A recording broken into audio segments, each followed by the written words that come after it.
Sociological Theories, Chapter 7. These models examine drug use within the context of entire society and how addiction is produced through social practices. They view the classification of drugs licit-illicit as a social construct, not a biological one. Cultural theory focuses on how a shared set of thoughts, beliefs, and expectations culture influences the use of psychoactive substances.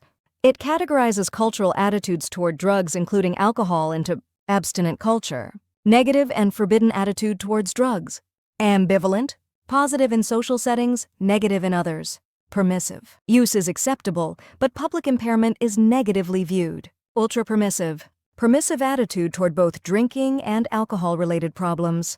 It also considers the role of media in shaping attitudes. Tobacco in movies. Subcultural theory places a greater emphasis than general cultural models on how physiosociological variables, age, profession, music preference influence use patterns. Different subcultures of young Americans show varying likelihoods of substance use. Generic social partier is more likely to use than homebody.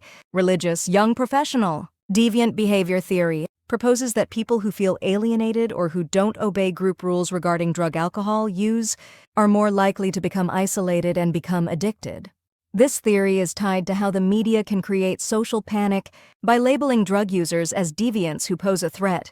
Marxist theory views drug misuse as a result of the economic and sociological structure of a culture, specifically the denial of equal opportunities to all groups.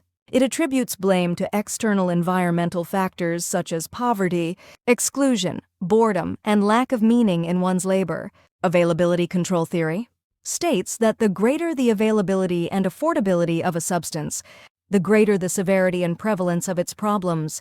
Control methods include raising prices, taxes, limiting sales outlets, raising the legal age, and restricting advertising. Environmental stress examines the entire context in which people live, noting that stressful life events, e.g., low socioeconomic status, poor maternal mental health, are tied to drug misuse.